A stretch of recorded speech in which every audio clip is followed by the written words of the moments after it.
River Heights society में चल रही भागवत कथा में शामिल हुए विश्वविख्यात भागवताचार्य अनिरुद्धाचार्य जी महाराज ने अपने अंदाज में भक्तों को भाव विभोर कर दिया।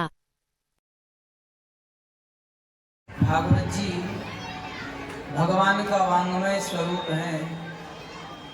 भागवत जी के श्री चरणों में, भगवान के श्री चरणों में हम सब बैठे हैं और ऐसी दिव्य विभूति पूज्य गुरुदेव भगवान, जिनकी सुंदर वाणी से आप सभी श्रीमद् भागवत जी की पावन कथा श्रवण पान कर रहे हैं। आप श्री हमारे पूज्य गुरुदेव भगवान हैं, जिन्होंने हमें पढ़ना सिखाया है। और आप लोग परम भाग्यशाली हैं कि हमारे गुरुदेव भगवान कथा में कहीं कम जाते हैं।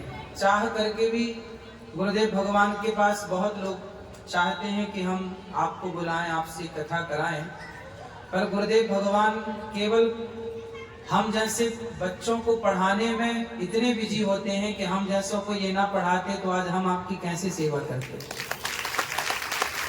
हम जैसों को पढ़ाने में अपना पूरा समय आपसे लगाते हैं और हम लोगों के सुख के लिए, हम जैसे विद्यार्थियों के सुख के लिए कि हम कुछ पढ़ जाएं, दो शब्द कहने के योग्य बन जाएं, इसलिए आप श्री कहीं जाते आते नहीं हैं।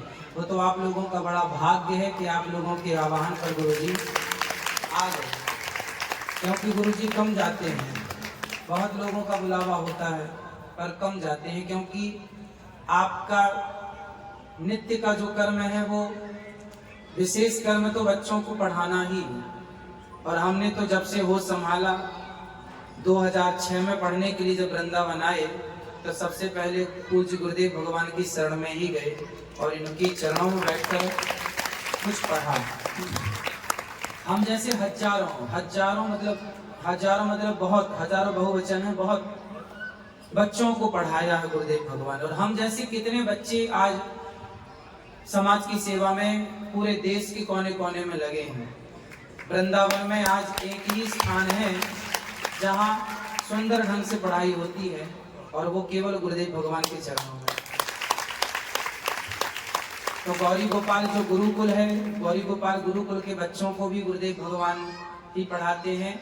अभी गौरी गोपाल गुरुकुल जो है वहाँ लगभग 100 बच्चे हैं और पूज्य गुरुदेव भगवान जहाँ पढ़ाते हैं दंडी आश्रम, वहाँ भी बहुत सारे बच्चे हैं और वहाँ से पढ़े हुए बच्चे आज बहुत अच्छा कार्य कर रहे हैं। और ये गुरुदेव भगवान की ये देखिए, ये पुण्य है।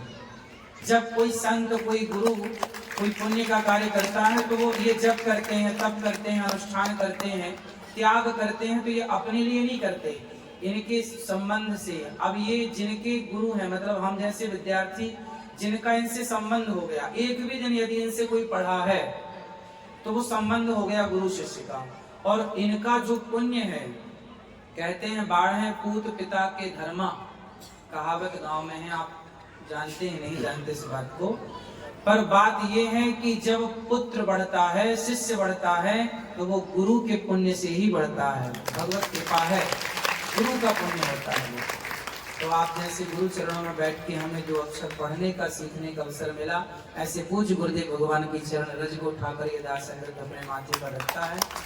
और आप सभी भक्तों को बारंबार प्रणाम करता हूँ। आप सभी भक्तों की भी चरण रज अपने माथे पर रखता हूँ, क्योंकि आप सभी वो भक्त हैं जो ऐसी दिव्य वाणी हमारे गुरुदेव भगवान की वाणी से सुन रहे हैं। भागवत जी की पावन कथा तो देखिए गुरु जी सुना ही रहे हैं। पुरंजनोपाख्यान में एक सुंदर सी चर्चा गुरुदेव भगवान ने सुनाई। जब प्राचीन बरही ने बहुत सारे पशुओं की हत्या की, तब नारद जी आए और रोका कि भाई आप ये क्या कर रहे हैं। तो बड़ा तार्किक थे, नारद जी से तर्क किया राजा ने कि भाई यदि मैंने पुण्य किया है और यदि मैंने पाप किया है, तो पाप और पुण्य करने वाला तो शरीर है। भाई शरीर से तो आप पाप या पुण्य करते हैं। हाथ से किसी को भोजन कराएंगे पुण्य है, और हाथों से किसी का गला दबाएंगे तो पाप है। तो पाप और पुण्य करने वाला शरीर तो यहीं जल के समाप्त हो गया, तो फिर मैं क्यों भोगूंगा। प्राचीन वर्ही ने नारद जी से कहा कि मैं किए गए पाप मैं क्यों भोगूं। क्योंकि पाप पुण्य करने वाला तो शरीर है, और शरीर तो यही चिता में जल जाता है सबके देखते देखते, फिर भोगेगा कौन? आप लोगों के मन में भी कभी ये प्रश्न खड़ा होता होगा कि पाप और पुण्य करने वाला तो शरीर है, फिर भोगता कौन है? लोग गुरुजी और हम सब कथाओं में पढ़ते सुनते सुनाते हैं कि पाप करोगे तो नरक जाओगे, पुण्य करोगे तो स्वर्ग जाओगे, भगवान की शरण में रहोगे तो मुक्ति होगी, वैकुंठ जाओगे, मोक्ष होगा। ये सब हम लोग सुनते चले आए हैं बचपन से। तो प्रश्न ये खड़ा हुआ कि पाप और पुण्य करने वाला शरीर तो यही भस्म हो जाता है, यही चिता में जल जाए या जमीन में गड़ जाए, फिर भोगता कौन है? तब नारद जी ने कहा कि प्राचीन वही तुम हो बड़े ज्ञानियों की तरह बात कर रहे हो, पर ज्ञान है नहीं। सुनो, बात ये है, नारद जी ने कहा देखो एक व्यापार, इसको ना एक दृष्टांत से समझते हैं, क्योंकि उनकी भाषा शास्त्रों की भाषा कठिन है। समुद्र से जब पानी वाष्पीकरण होता है तो खारा पानी होता है समुद्र का, पर जब बरसता है तो मीठा होता है। ऐसे ही शास्त्रों में जो बातें कही गई हैं वो यदि डायरेक्ट आप पढ़ लेंगे गीता को तो समझ में कुछ नहीं आएगा, पर ऐसे गुरुजनों से जब पढ़ेंगे तो इसे मीठा करके, मतलब जो समझ में आए उस तरह की वर्षा अपनी वाणी से कर देते हैं, तो हम जैसों की समझ में आ जाता है। तो समझ में क्या आया कि एक दृष्टांत से आपको समझ में आ जाएगा। लौकिक दृष्टांत है।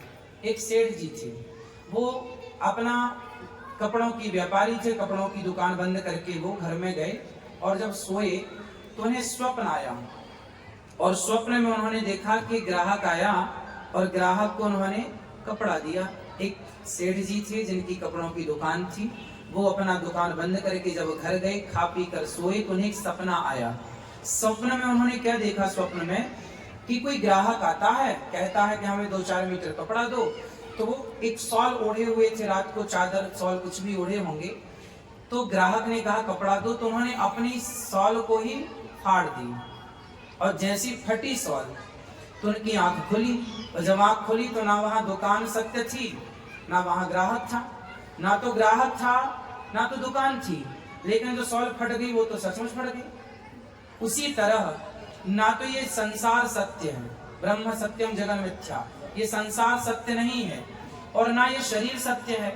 शरीर भी सत्य नहीं, संसार भी सत्य नहीं, परंतु शरीर के द्वारा संसार में किया गया हर पाप पुण्य सत्य है। जैसे स्वप्न सत्य नहीं है, ग्राहक सत्य नहीं है, लेकिन शॉल फट गई वो तो सत्य है। उसी तरह शरीर सत्य नहीं, संसार सत्य नहीं, पर शरीर के द्वारा संसार में किया गया है हर व्यवहार पाप और पुण्य सत्य है, वो भोगना पड़ेगा तुझे। इसलिए हम कोई भी कार्य करें तो ऐसे विचार से करें कि क्या ये करने योग्य है, क्या ये सही है कि गलत है। यदि गलत कर्म होगा तो पाप के भागीदार हम बनेंगे। आपने कुछ लोगों के मुंह से सुना होगा कि कर्म ही पूजा है, कर्म करो। अब जैसे यहाँ कथा हो रही है, आपकी सोसाइटी में आप लोगों ने किसी से कहा बहन जी भैया जी चलो कथा हो रही है, गुरुजी आए हैं, चलो कथा सुनते हैं, तो कुछ लोग कह देते हैं ठीक है चलो, पर कुछ लोग कहते नहीं हम तो अपना कर्म करते हैं, हमें कथा वथा सुनने की जरूरत नहीं है, हम तो कर्म करते हैं और कर्म ही पूजा है। ऐसा लोगों ने सुना और आप लोगों ने भी सुना होगा। अच्छा बताइए, कर्म ही पूजा है, ये बात सही है या गलत है? जोर से। कर्म ही पूजा है, तो फिर एक बात बताओ, कसाई गाय को काटता है तो वो भी तो कर्म कर रहा है, काटने वाला है बकरे को काट रहा है तो वो भी तो कर्म कर रहा है। तो क्या गाय को काटने वाला कसाई जो गाय को काटने का कर्म कर रहा है, क्या वो पूजा है? क्या बकरे को काटने वाला बकरे को काट करके जो कर्म कर रहा है, क्या वो सही है? क्या शराबी से पूछो क्या कर रहा है, बोले मैं अपना कर्म कर रहा हूँ, शराब पी रहा, अपना कर्म हो रहा है। तो क्या शराब पीना कर्म है? तो जो लोग कहते हैं कर्म ही पूजा है, वो ये बात अधूरी है। इसे पूरा करने के लिए ऐसे गुरु चरणों में बैठना पड़ता है। कर्म ही पूजा है। कैसे पूजा बनेगी कर्म? जब कर्म धर्म युक्त होगा, जब कर्म धर्म से जुड़ता है तब कर्म पूजा होता है। अब कर्म को करने के लिए किसका ज्ञान होना चाहिए? धर्म का।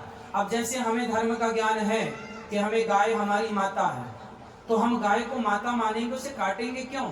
और जो काट रहा है उसे कर्म का बोध तो है, वो कर्म तो कर रहा है, लेकिन धर्म का बोध नहीं है, धर्म का ज्ञान नहीं है। आज आप लोग भी अपने समाज में, संसार में, परिवार में कुछ कार्य ऐसे करते हैं जो आप कहते हैं कर्म तो हो रहा है। कर्म श्रेष्ठ तब होगा जब धर्म से जुड़ा होगा। इसलिए कर्म से बड़ा कौन है? धर्म।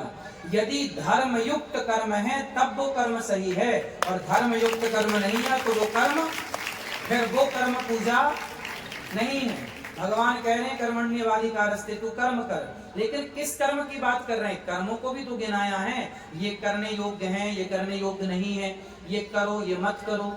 उसी प्रकार हमें शास्त्रों से, सत्संग से, गुरु चरणों से प्राप्त होता है ये बोध कि कौन सा कर्म करने योग्य है और कौन सा कर्म करने योग्य। तो ये विचार आपका है, ये विचार शास्त्र ये विचार ही तो देते हैं कि ये कर्म करो, ये मत करो। दूध पियो, शराब मत पियो। गाय की पूजा करो, गाय की हत्या मत करो। जीवों से प्यार करो, जीवों की हत्या मत करो। तो दो प्रकार की बातें हो गई ना, एक करने योग्य है कर्म, एक करने योग्य नहीं है। तो ये करने और ना करने योग्य का बोध कहाँ से मिलेगा? सत्संग से। इसलिए बिनु सत्संग विवेक न होई, इसलिए सत्संग करना आवश्यक है। कहीं भी रहो, कभी भी, कहीं भी, किसी भी काल में, किसी भी हाल में रहो, पर सत्संग से एक घड़ी, आधे की पुनियाद, तुलसी चर्चा राम की हरहि कोटि अपराध। और जीवन में सबसे बड़ा क्या है? पूजा। एक होती है पूजा और एक होता है प्रेम। पूजा आप सब करते हैं रोज, लेकिन पूजा कब सफल होगी? जब पूजा में प्रेम होगा। अच्छा बताओ, जलेबी मीठी होती है या नहीं? हाँ या ना? जलेबी मीठी होती है कि नहीं? हाँ या ना? नहीं होती। फिर चाशनी मीठी होती है। डायरेक्ट जलेबी कोई कढ़ाई से निकाल के आपको दे तो मीठी नहीं लगेगी। जलेबी मीठी नहीं होती, चाशनी में डूबने से जलेबी में मिठास चढ़ती है। उसी प्रकार पूजा है जलेबी और भगवत प्रेम है चाशनी। जब तक देखिए पूजा कोरी है, पूजा में क्या होना चाहिए? राम ही केवल प्रेम प्यारा, मिलहि न रघुपति बिनु अनुरागा, किए जोग जप ज्ञान विरागा, मोहन प्रेम बिना नहीं मिलते, चाहे कर लो कोटि उपाय। तो पूजा है जलेबी और प्रेम है चाशनी। तो आपकी पूजा किस में डूबनी चाहिए? कौन सी चाशनी में? प्रेम की चाशनी। अब ये प्रेम आप करते हैं कि नहीं? किससे करते हैं? भगवान से। कितना करते हैं? जितना पति से है, जितना पुत्र से है, जितना परिवार से है, क्या इतना भगवान से है? यदि है तो आपके प्रेम को प्रणाम है, और यदि नहीं है तो प्रेम को बढ़ाओ, क्योंकि भगवान पूजा से नहीं मिलेंगे।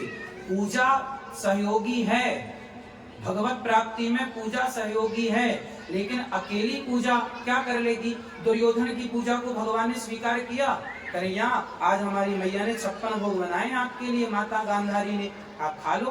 क्या भगवान ने दुर्योधन की पूजा स्वीकार की? पर विदुरानी के प्रेम को स्वीकार किया और छिड़कों का भोग लगाया। इसलिए भगवान किसके भूखे हैं? इसलिए पूजा तब सार्थक होगी जब को पूजा में प्रेम घुला होगा।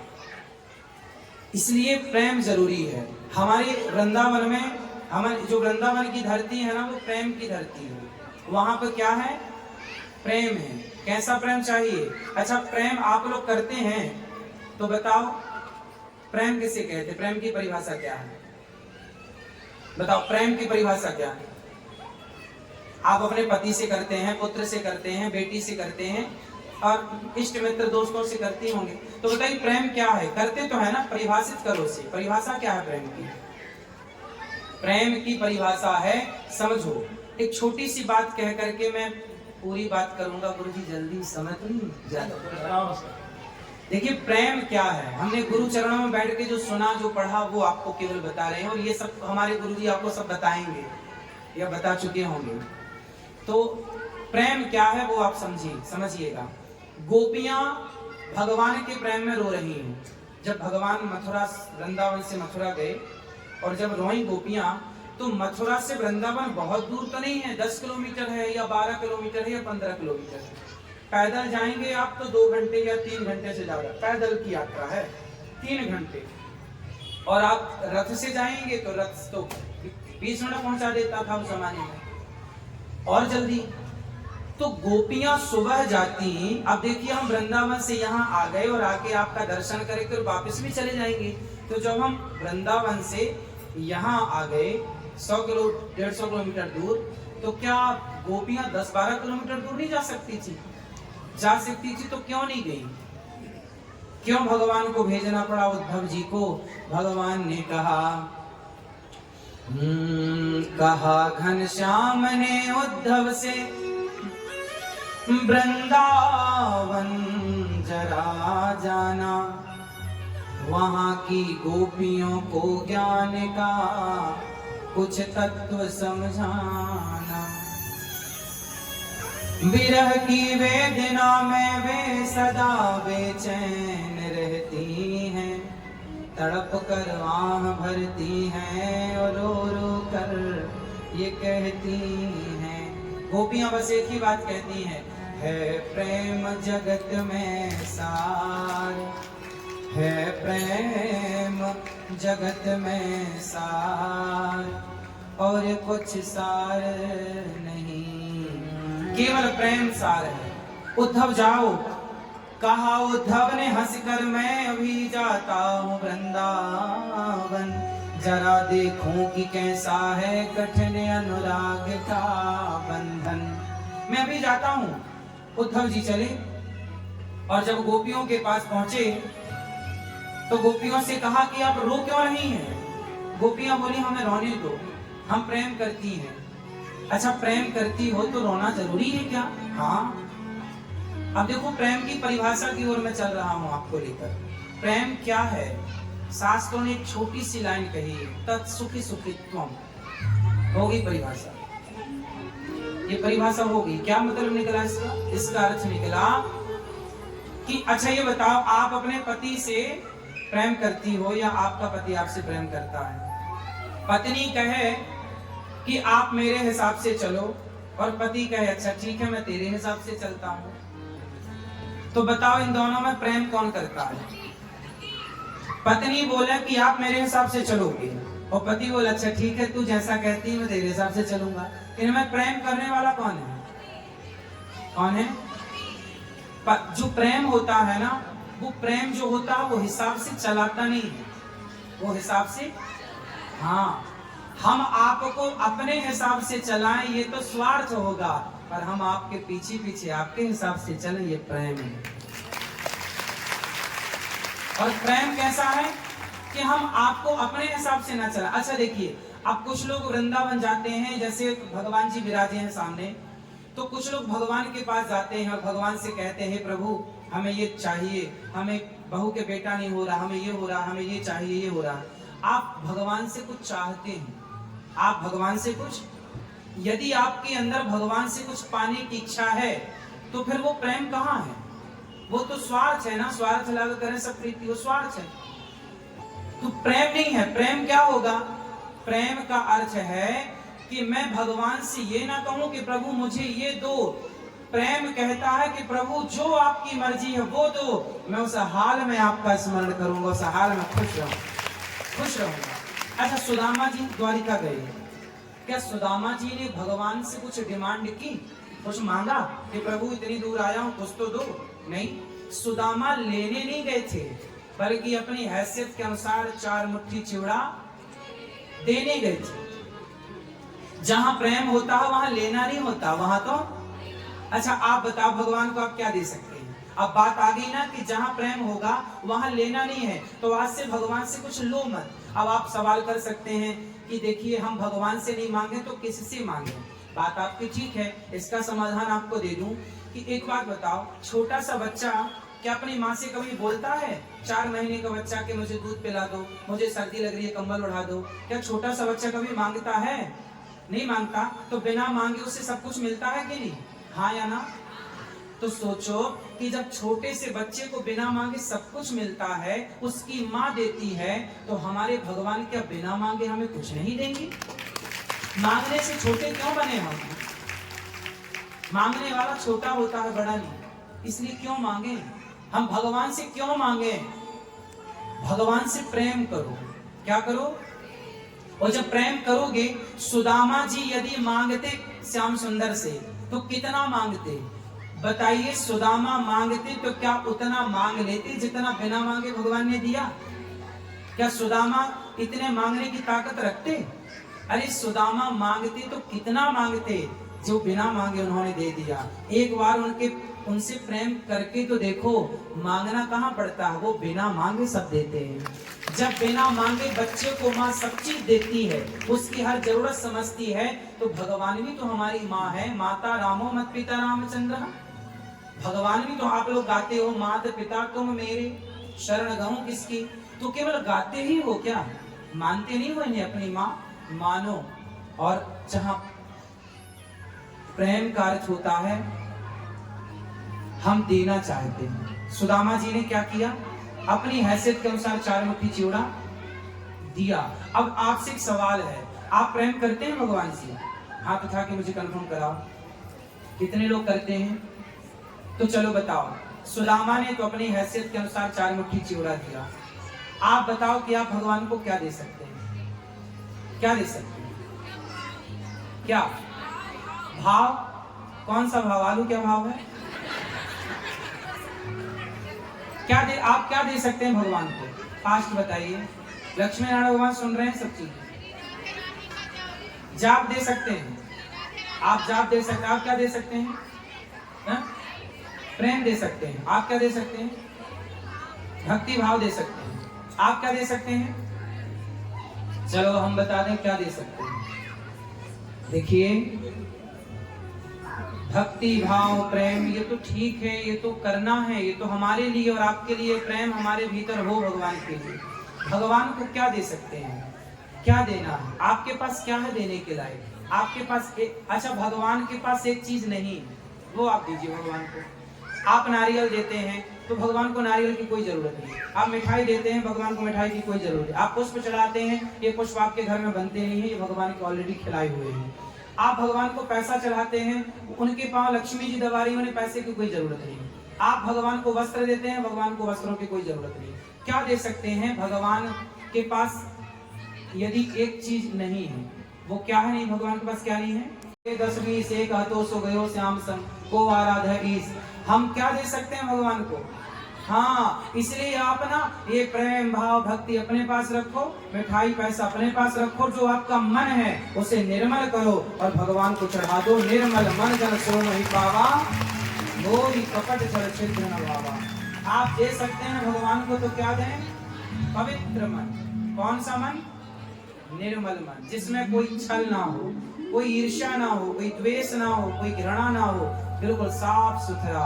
भगवान के चरणों में हम कहीं भी रहें शरीर से, पर मन सदा भगवान के चरणों में लगा रहे।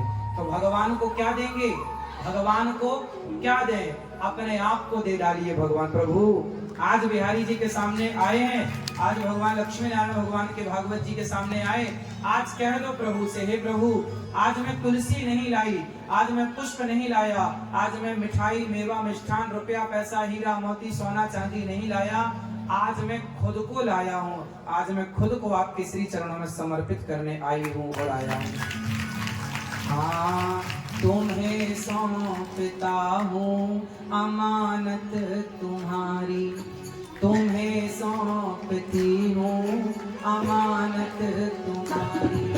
कृपा की न होती जो आदत तुम्हारी, कृपा की न होती जो आदत तुम्हारी, तो सोनी ही रहती अदालत तुम्हारी, तो सोनी ही रहती अदालत तुम्हारी। गरीबों के दिल में जगह तुम न पाते, गरीबों के दिल में जगह तुम न पाते, तो किस दिल में होती हिफाजत तुम्हारी, तो किस दिल में होती हिफाजत तुम्हारी। गोविंद सहारा तेरा है, ओ गोविंद सहारा तेरा है, गोपाल सहारा तेरा है, गोपाल सहारा तेरा है, गोविंद सहारा तेरा है, गोविंद सहारा तेरा है। हमें किसी के सहारे की जरूरत नहीं है। और याद रखिएगा, किसी के सहारे रहोगे ना तो नुकसान में रहोगे। ये मैंने द्रौपदी मैया से सीखा है। क्या? द्रौपदी ने सबको बुलाया, अर्जुन बचाओ, भीष्म पितामह गुरु द्रोणाचार्य, जमाने को बुलाया, आया कोई? आया? तो क्यों समय बर्बाद करें जमाने को बुलाकर? जगत को क्यों बुलाएं? बुला लो जगन्नाथ जी को। गोविंद सहारा तेरा है, गोविंद सहारा तेरा है, गोपाल सहारा तेरा है, गोपाल सहारा तेरा है। कृपा की न होती जो आदत तुम्हारी, कृपा की न होती जो आदत तुम्हारी, तो सुनी रहती अदालत तुम्हारी, तो सुनी रहती अदालत तुम्हारी। गरीबों के दिल में जगह तुम न पाते, गरीबों के दिल में जगह तुम न पाते, तो किस दिल में होती हिफाजत तुम्हारी, तो किस दिल में होती इबादत तुम्हारी। गोविंद सहारा तेरा है, गोविंद सहारा तेरा है, गोपाल सहारा तेरा है, गोपाल सहारा तेरा है, नंदलाल सहारा तेरा है, नंदलाल सहारा तेरा है, गोविंद सहारा तेरा है, गोविंद सहारा तेरा है, नंदलाल सहारा तेरा है, नंदलाल सहारा तेरा है, गोविंद सहारा तेरा है। तो किसके भरोसे? एक भरोसे एक बल, एक आस विश्वास, एक राम घन श्याम हित, चातक तुलसीदास। मोहे तो भरोसो है इन चरणन के रो। हमें भगवान के अतिरिक्त किसी पर भरोसा नहीं करना चाहिए, और करने से नुकसान हमारा बहुत बड़ा है। द्रौपदी मां जब साड़ी खींच रही थी भरी सभा में, बुलाया तो था सबको, सबको बुलाया। द्रौपदी ने कहा, कहाँ जा छिपे हो प्यारे कन्हैया, यहाँ लाज में लूटी जा रही है। दुशासन के हाथों तेरी द्रौपदी की सभा बीच साड़ी खींची जा रही है। कहाँ जा छिपे हो ओ प्यारे कन्हैया, यहाँ लाज मेरी लुटी जा रही है। जिन्होंने कभी मेरी, हे श्याम सुंदर, जिन्होंने कभी मेरी सूरत ना देखी, वो देखेंगे आज बदन मेरा नंगा। यदि मेरी साड़ी उतर गई तो मैं इस कुल की बधू हूँ, मेरा किसी ने मुख नहीं देखा। और आज यदि दुशासन ने साड़ी उतार दी तो जिन्होंने कभी मेरी, द्रौपदी ने रो करके कहा, गुरु द्रोण बोलो, पितामह बोलो, तुमसे तुम्हारी ये बहू पूछती है। क्या यही न्याय है कि आप जैसे दिग्गज यहाँ बैठे हैं और मेरा अपमान हो रहा है? मैं न्याय की गुहार लगा रही हूँ, न्याय के लिए पुकार रही हूँ। एक ऐसी सभा थी ये जहाँ पर द्रौपदी को न्याय नहीं मिला, है ना? पंचायत बैठी है पर न्याय नहीं है। पानी बरस रहा है पर बूंदे नहीं है। बारात जा रही है पर दुल्हा नहीं है। बारात जा रही है पर दुल्हा नहीं है। ये राम जी की बात है कि राम जी बारात में थे ही नहीं, खुद की बारात पहले से वहां थी। पानी बरस रहा था पर बूंदे नहीं थी। जब भगवान जी ने गिरिराज जी उठाए तो पानी खूब बरसा, बूंदों का पता नहीं। और यहाँ पंचायत बैठी है पर न्याय नहीं है। सबको बुलाया द्रौपदी ने, में अंत में कहा गोविंद सहारा गोपाल केवल भगवान। इसलिए आज से आप लोग किसके भरोसे रहेंगे और सदा हंसते रहो, मुस्कुराते रहो, प्रसन्न रहो। जो भगवान का प्रेम की परिभाषा क्या सीखी आपने, आज से भगवान से कुछ मांगेंगे नहीं, केवल अपने आप को लुटाएंगे उनके चरणों में। और प्रेम है, मांगने की जरूरत नहीं है, वो सब समझ जाएंगे कि आपको क्या चाहिए। तो आज से भगवान से प्रेम करो, भगवान से कोई डिमांड ना करो, कोई चाह ना रखो। तो कितने लोगों को बात समझ में आ गई? क्या समझ में आया आपको? किसके भरोसे रहेंगे? कुछ मांगेंगे भगवान से, तो फिर बिना मांगे भगवान कैसे देंगे? जैसे माँ बच्चे को सब देती है बिना मांगे, आया ना? ऐसे भगवान हमें, भगवान को पता है कि हमें क्या चाहिए, हम क्या बताएंगे, हम क्या चाहेंगे। इसलिए भगवान से प्यार करो, खूब प्रेम करो। कोई चाह, हमारे भक्त तो कहते हैं कि मधुरिमा कंठ में ना होती तो कंठ विष बन गया होता, वेदना हृदय को ना छलती तो हृदय पाषाण बन गया होता, वासना यदि प्रेम को ना छलती तो प्रेम वरदान बन गया होता, और याचना भक्त में ना होती तो भक्त भगवान बन गया होता। वाह! तो प्रेम जरूरी है। और भगवान से कैसा प्रेम हो? विशुद्ध प्रेम हो, निष्काम। इसलिए प्रहलाद जी और ध्रुव जी में दोनों में श्रेष्ठ कौन है? ध्रुव और प्रहलाद को तराजू में रख के तौला जाए तो किसका पलड़ा भारी होगा? श्री प्रहलाद जी का। क्यों? क्योंकि ध्रुव जी भी श्रेष्ठ भक्त हैं, हम तो उनके पांव की धूल भी नहीं बन सकते।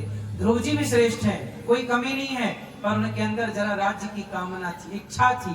और धन्य है प्रहलाद जी जिनके अंदर कोई, तो भगवान उन्हें बहुत प्रेम करते हैं जो निष्काम भाव से भगवान की सेवा में लगे। इसलिए आपको निष्काम भागवत जी बनाती हैं, ऐसे महापुरुष की वाणी, वैसे महापुरुषों की वाणी बनाती हैं। आप जैसे भक्तों को बारंबार प्रणाम, आपके सब भक्तों की चरण रज को प्रणाम। और पूज्य गुरुदेव भगवान की चरणों को, चरण धूलि को प्रणाम। गुरुदेव भगवान के चरणों में आज आने का सौभाग्य मिला और प्रथम बार गुरुदेव भगवान के चरणों में बैठ कर के कुछ कहने का अवसर मिला। ये हमारा प्रथम अनुभव है। पूज्य गुरुदेव भगवान, देखिए गुरु जी जब होते हैं ना सामने, तो जो कुछ होता है वो भूल जाता है। गुरु जी जब होते हैं तो भूल जाता है। तो हम तो गुरु जी के चरणों के दास हैं और ऐसे महापुरुषों की सेवा और चरणों में हैं। इन्होंने हमें स्वीकार कर रखा। जैसे कि माँ बेटे का हाथ पकड़ के चलती है ना, गड्ढा वड्ढा हो तो माँ उठा लेती है, ऐसे हम तो वो बच्चे हैं जिनका हाथ ऐसे गुरुदेव भगवान ने पकड़ रखा है। और गुरुदेव भगवान के चरणों में यही बारंबार प्रार्थना है कि हम जैसे पतितों का हाथ सदा पकड़ के रखें। भगवान जी हम सभी का हाथ पकड़ के रखें। इसलिए केवट ने जब राम जी को पार लगाया तो केवट ने कहा, सरकार नाव डगमग डगमग जब डोली तो केवट ने कहा कि प्रभु आप मेरा, भगवान बोले मैं डर रहा हूँ, गिर जाऊंगा, मुझे तैरना नहीं आता। केवट बोला तो आप मेरा हाथ क्यों नहीं पकड़ रहे, ये पकड़ लो।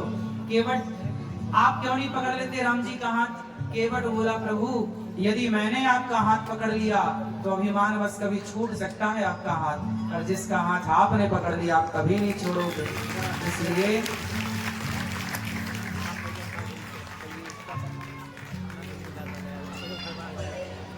तुझे देखने को, आपकी आज्ञा है कि 2 लाइन सुना दो तो मैं आपको सुना दूं। तुझे देखने को ये आंखें तरसती, सावन के जैसे झरझर बरसती। नारायण श्रीमन नारायण, ओ नारायण श्रीमन नारायण, नारायण श्रीमन नारायण, श्रीमन नारायण, नारायण नारायण, नारायण श्रीमन नारायण, श्रीमन नारायण, नारायण नारायण। ना भूलूं मैं तुझको हे दाता दयालु, ना भूलूं मैं तुझको हे दाता दयालु,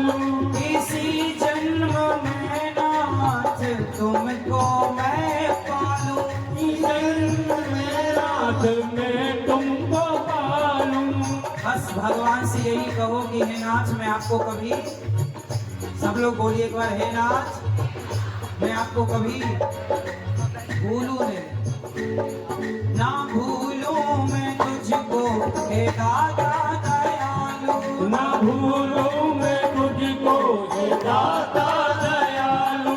इसी जन्म में नाथ तुमको मैं पालूं, इसी जन्म में नाथ तुमको मैं पालूं।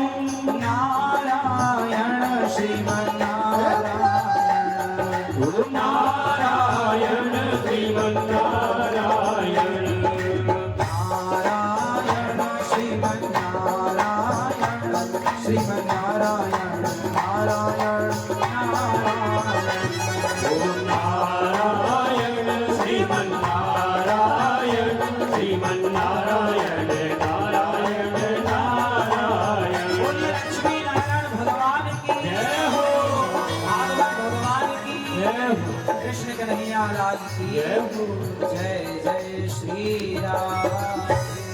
पूज्य गुरुदेव भगवान के चरणों में बारंबार नमन। सबको जय श्रीमन्नारायण, जय श्री कृष्णा, राधे राधे। बोले भक्त वत्सल भगवान की।